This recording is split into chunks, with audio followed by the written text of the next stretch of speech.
Coupe Davis Fabio Fognini ou l'art de la pantomime. Lire aussi.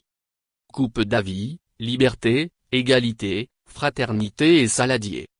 Avec Jérémy Chardy, qu'il affronte ce vendredi 6 avril à Gênes en quart de finale de Coupe Davis, après le match opposant Lucas Pouille à Andrassei, les hostilités ont été lancées dès le Master 1000 d'Indianville, début mars.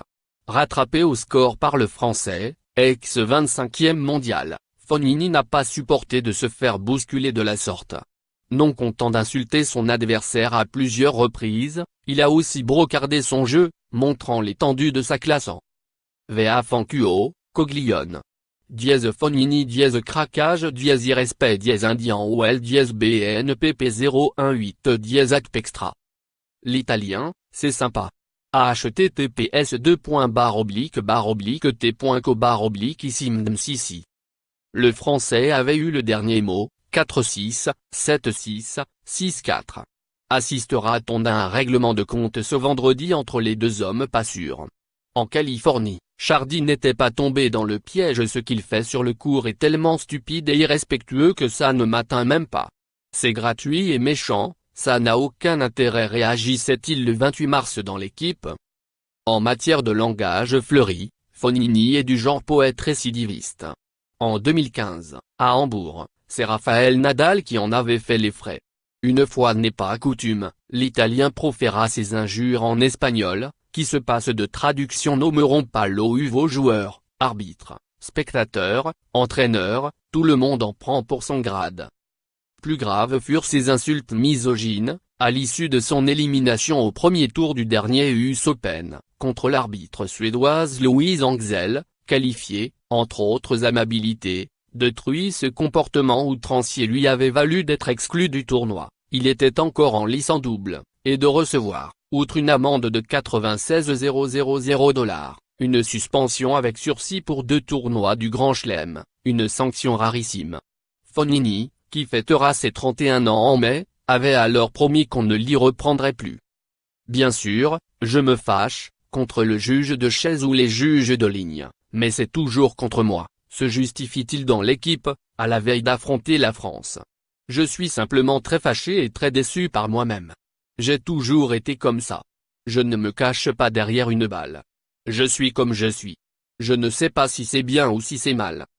Aussi habitué soit-il à ses numéros, ses adversaires en perdent parfois leur tennis. En 5 affrontements en 2015, Rafael Nadal avait été battu 3 fois, dont 2 sur terre battue, surface sur laquelle l'Italien a acquis les 6 titres de sa carrière. Le plus difficile, ça a été de rester dans le match. Il a l'habitude de toujours faire ça. En rentrant sur le court, je savais que je devais rester calme.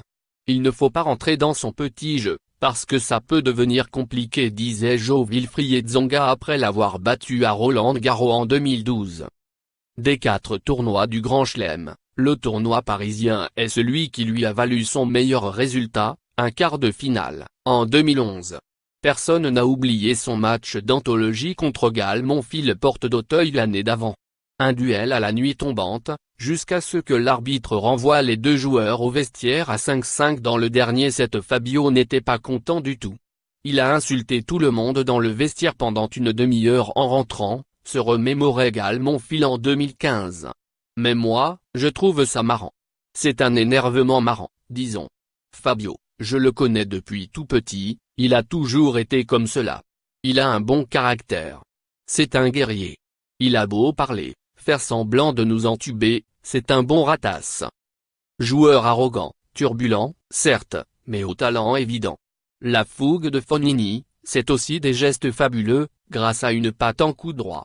Reflet de cette dichotomie, sa carrière est faite de hauts et de bas, voire de très bas. L'Italien est capable de s'offrir le scalp de joueur du top 5 et de perdre misérablement contre le 500e mondial au premier tour d'un Master 1000.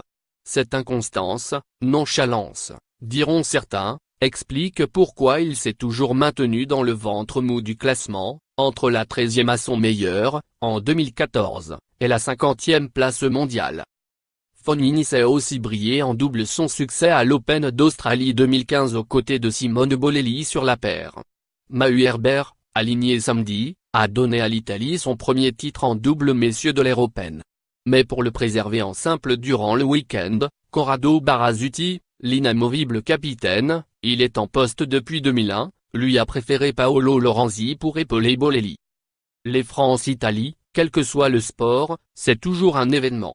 Les enjeux psychologiques ont commencé quand on s'entraînait côte à côte, on s'est un peu toisé, gentiment. Mais il y a un vrai respect, résumé mercredi le capitaine des Bleus, Yannick Noah. Et d'ajouter: mais ce n'est pas l'équipe de France contre Fognini, c'est l'équipe de France contre l'équipe d'Italie, allégeant involontairement la pression sur l'ennemi numéro 1 du week-end.